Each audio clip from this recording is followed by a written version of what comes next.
Welcome to the Wizarding Wireless Network podcast with me, AJ. And me, Will. Together we will be bringing you our no-holds-barred thoughts, opinions and detailed analysis on all things Wizarding World. So with that in mind, please grab yourself a glass of fire whiskey and settle in to this week's episode of the WWN.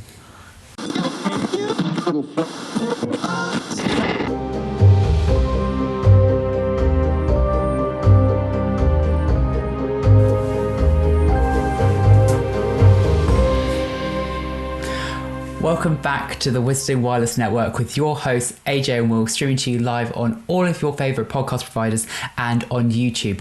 On today's episode, we are going to be talking about Chapter 10, Halloween. Ooh, spooky, scary skeletons and shivers down my spine. Oh, right, let's unpack this chapter. I love this chapter. It's such a good chapter.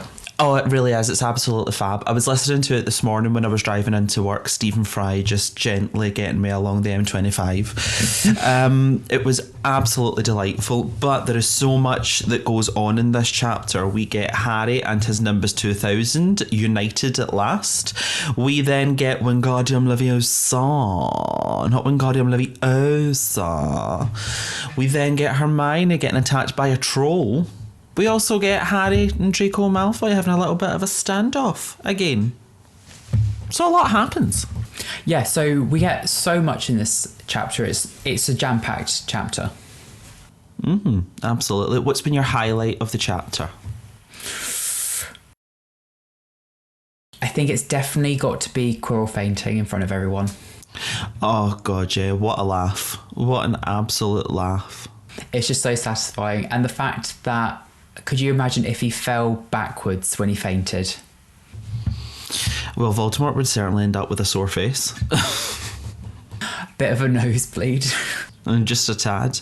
Now, initially at the beginning of the chapter, we sort of have a bit of a time jump because when we last met Harry, Ron and Hermione, they were coming up to the end of their first month at Hogwarts. But now, as the chapter's progressing, we're now nearly at the very end of October as we are coming up for Halloween. So there was a section where it describes Harry as being that he can't believe he's been at Hogwarts for nearly 2 months, and it's something that I do need to keep reminding myself of, because when you read books, for example, like Order of the Phoenix or Half-Blood Prince, you almost follow them the whole way right through every single month. But in these shorter books like Chamber of Secrets, Philosopher's Stone, you will have these little time jumps. Yeah, I think you're right. When you're reading books, and I think realistically when you're watching films or reading books, the whole thing of like how much time is progressing is such... it's never really... You're not really able to follow it quite as close as if it was obviously real life. So to have these kind of check-ins with you, obviously we know it's going to be Halloween and we know when the start of term is, but it's just nice to have these time gaps of like, okay, actually how much time has passed? Has it been a week since Harry and Neville, Harry caught Neville's Remember-All? Has it been a month? You don't really know unless the book gives you that information. Mm-hmm. Yeah, no, exactly. Now, another thing as well about this chapter is Harry receiving his Nimbus 2000, which for me is one of the best moments in the whole series, the whole franchise. I remember vividly reading this bit and watching it as a child and just absolutely falling in love. I desperately needed a Nimbus 2000 and still do to this day. I mean, I've got a Nimbus 2001 and a Firebolt, but for some reason it just doesn't hold the same magic. It definitely is. It's definitely like that Christmas, like early Christmas, isn't it? The whole, the parcel arrives on the table, everyone is excited and everyone is just itching to just rip the parcel open and just, I don't know, it just kind of makes me smile. Even reading it in the book, it just makes me kind of smile from ear to ear. Yeah, I absolutely adore it so much. Although I always do laugh whenever this scene comes up in the books and also in the film, because it's like you can see these. So in the books it describes six Screech Owls. carrying this long package that lands at Harry, who was really surprised.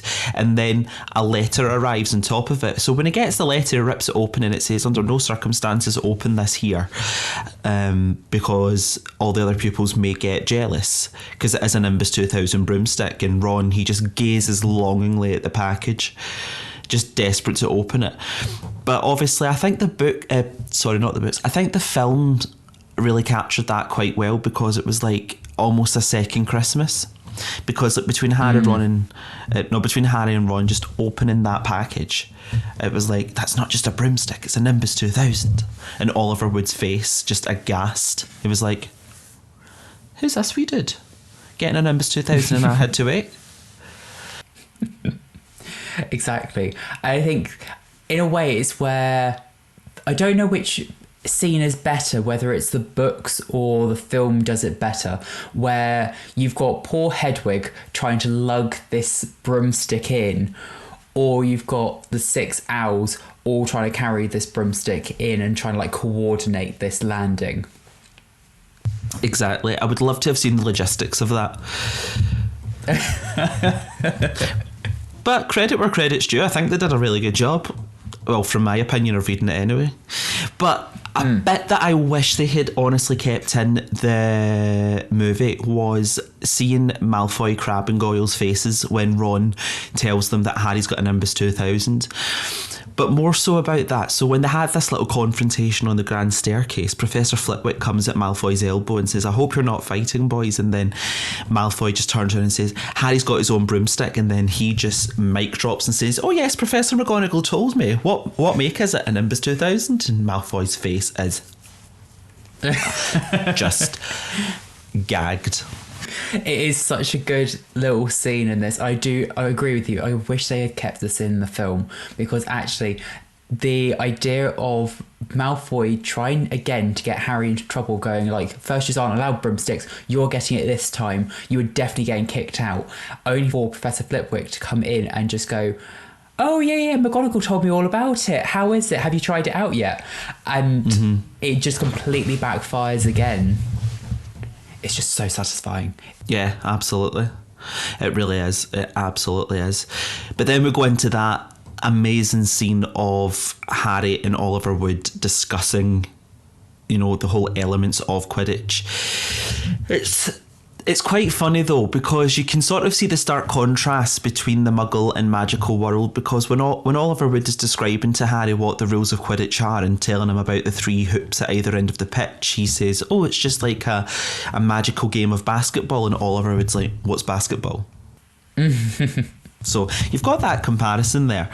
But it's very clear from the outset that Harry's natural ability on a broomstick just shines through.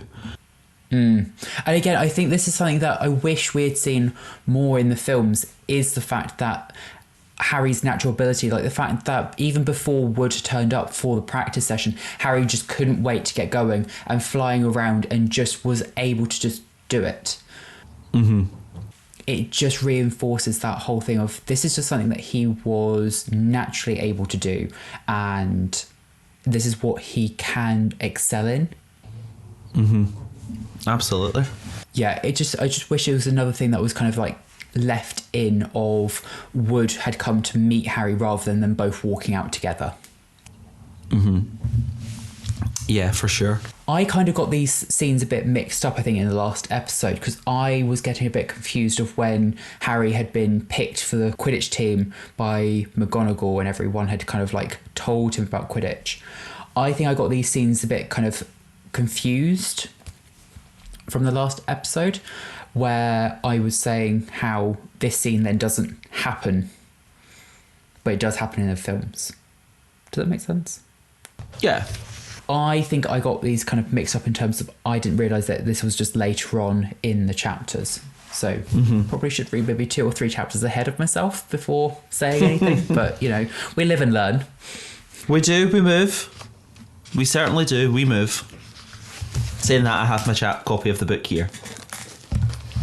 Likewise. For future reference. Of course, it's just references. So obviously we then have Harry and Wood going through the different types of balls used within Quidditch and essentially the rules of Quidditch itself. So we learn about the scoring systems, we learn about the different types of balls, so we learn about the bludger, the quaffle and the snitch. We certainly do. I was trying to think there, I was like, are we missing a ball? But I don't think we are. It is just 3, It isn't is it? just those 3, yeah. So you've got the one quaffle, the 2 bludgers and the snitch. Oh, there's 2 bludgers. That's why I'm getting confused. Yeah. It's been a long day. So it just kind of adds in just a little bit more kind of like world building, grounding us to kind of what is Harry getting himself into. We know that Quidditch is a sport, but actually this is now going to be quite a dangerous sport. Yeah. It's like danger, danger. Exactly. Like everything in the Wizarding world, it's pretty much what most people do, just with danger added to it. 100%. 100%. But we won't touch too much on Quidditch at the moment because that will become evident in the episode 2 weeks from now when we move on to chapter 11. It is the next chapter.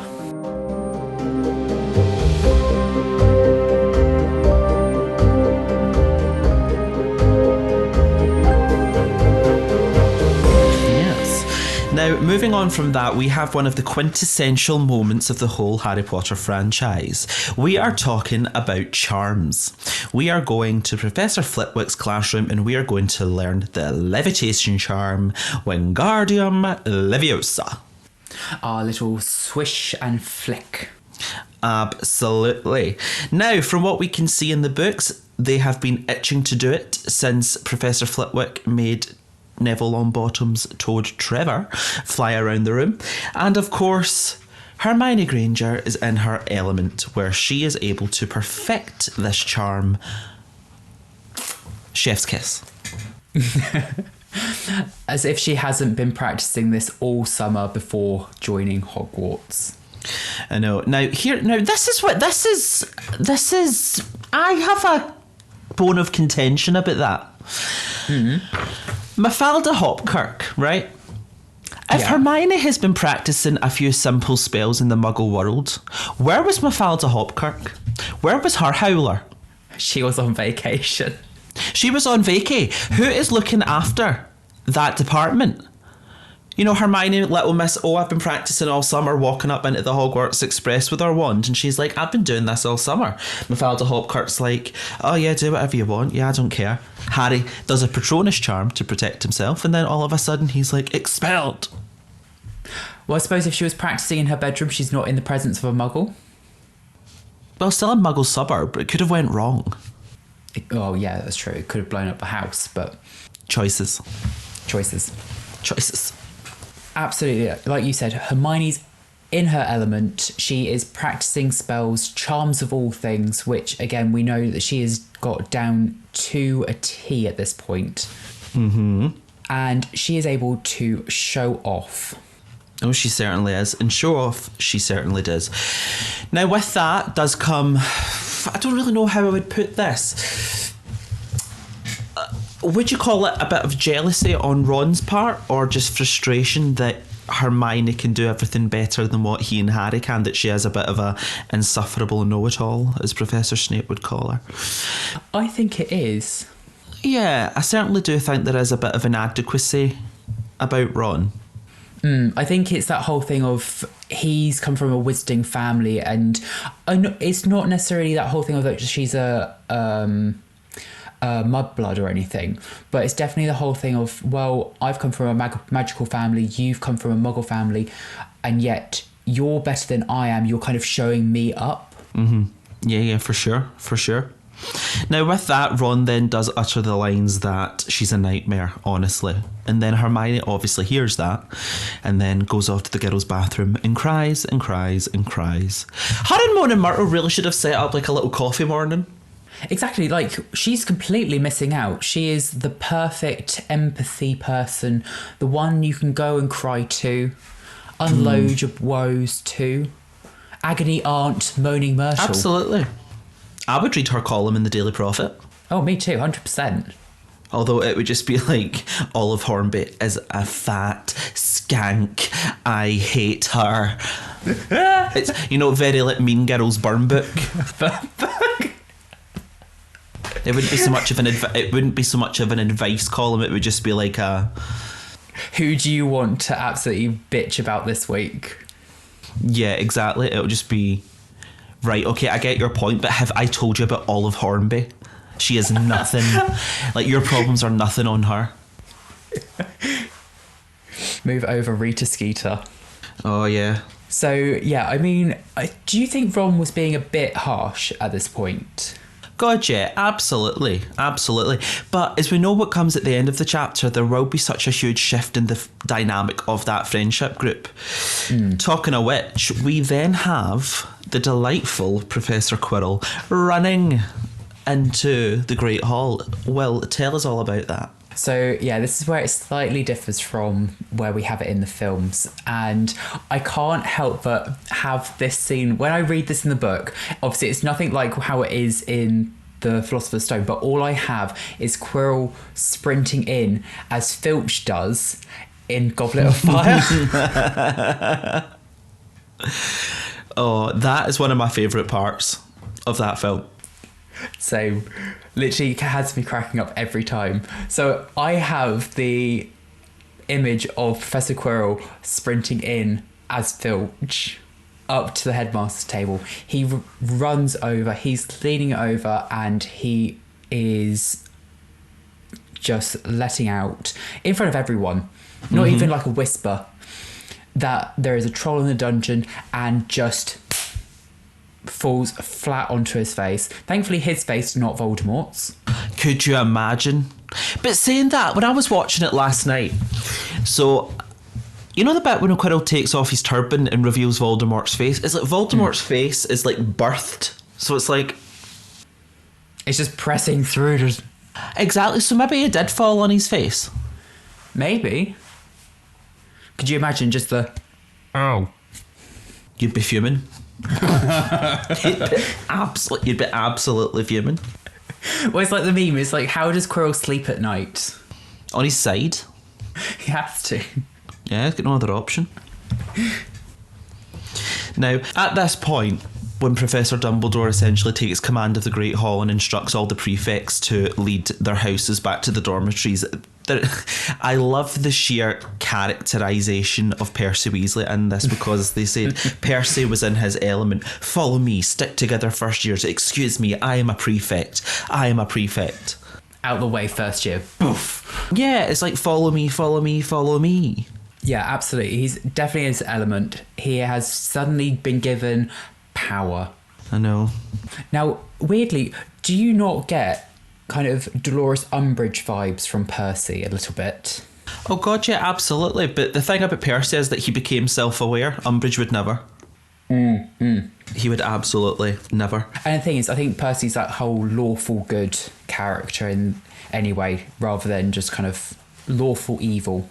Yeah, that's the thing. So when we get to this section in the book, this is when Harry and Ron essentially break off from the group because they realise that Hermione is still in the girls' bathroom and that she does not know about the troll attack. Now, before they reach the girls' bathroom, they jump behind a stone gargoyle, which I'm trying to work out if it's actually Professor Dumbledore's office or if it's just another stone gargoyle. I think it's just a stone gargoyle because Professor Dumbledore's office is meant to be kind of at the top of the tower. Yeah. How that man could walk up those stairs every day. I know, at the age of like 160, I mean, it's impressive. I mean, Michael Gambon, fine, but Richard Harris? Oxygen cylinder, mask, like all the way up. I was going to say, I did want to mention about I love the fact that when Dumbledore's trying to get the attention of everyone in the Great Hall, the fact that it's purple sparks that come out of his wand, it couldn't be more camp way of getting attention if he tried. Well, I mean, not unless he like pointed his wand at the roof and then YMCA come out of it. Now that's an image. Just it points at feather boas just kind of like floating down. That's going to be that's going to be like the picture for this week. Oh, you're going to make me a Photoshop? Oh my God. You know, I like to set you a challenge.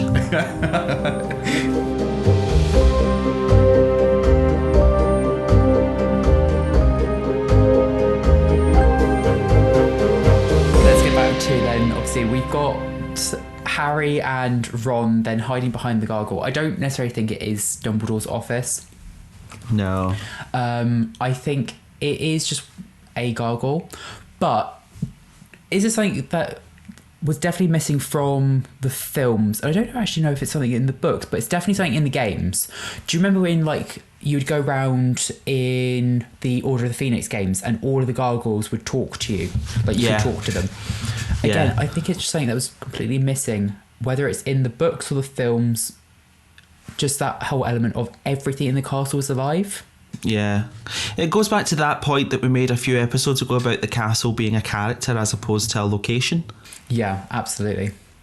So, obviously, we've got Harry and Ron hiding behind the gargoyle, waiting for this troll to pass. Yes. But while both of them are waiting there, they also see someone else running in the opposite direction.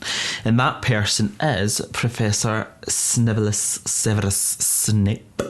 So I wonder why he might be running in the opposite direction. He's probably just left a cauldron on. Probably. It's bubbling over. He's like, oh bugger, my ragu.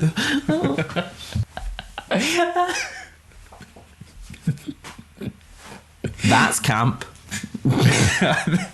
Could you imagine Kate billowing after him?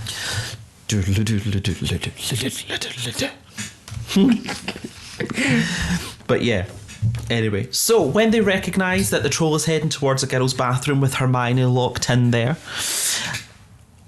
I always find this a bit funny, that the fact that they end up locking the troll in the bathroom. Yeah, yeah. It's just like Hermione can deal with it. She's well versed in spells. Like, just her and a troll. We know who's going to win. Yeah, just lock her in. Contained. Just lock her in. Regardless of what comes out when we unlock it, we've got rid of at least one problem. Yeah, exactly. When they made the decision to go in, they were like, oh, it's the last thing they wanted to do, but what choice did they have? You know, it's like, I mean, you did have quite a few choices. I mean, trying to save Hermione is probably like the better choice. Yeah, absolutely. So when we go in, we then get presented with the sight of a 12-foot fully grown mountain troll. Yikes. Now, this is, I think, plays out slightly different to the films, and I think the film definitely did the scene better. Yeah. It definitely has a bit more drama to it, like the whole kind of swinging the club, bashing all of the toilets, and like breaking all of the cubicles, Hermione crawling through an obstacle course of wood and splinters. It is. It's one of my absolute favourites. I absolutely love it. I really do. I do think, though, that this chapter, in terms of, it is actually quite a short chapter when you read it, but such a lot happens in it. Yeah. Yeah, it's almost like it's such a short chapter, but everything happens in it. Yeah, exactly.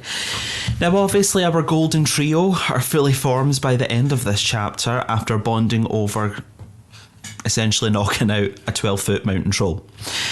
Now, Ron obviously has now mastered Wingardium Leviosa and is able to knock out the troll. Thanks to Hermione's corrections, I might add. Well, exactly, to be fair. Don't bite the hand that feeds you, Ronald. Exactly. And it was a joint effort between Harry and Ron and Hermione, I suppose, as well, with Harry jumping on the back of the troll and ramming his wand up its nose. Yeah, pretty much. But then all hell breaks loose in the form of Hermione's worst nightmare, criticism from teachers, when they arrive at the girls' bathroom. Ready to expel the lot of them. No, I'm joking. Exactly. Do you know what? Right, this is something that I question Professor McGonagall's judgment on. She takes 5 points off of them for knocking out a troll. She takes 50 points off them for being out of bed. The maths don't add up. No, it ain't mathin'. It certainly is not mathin' for me.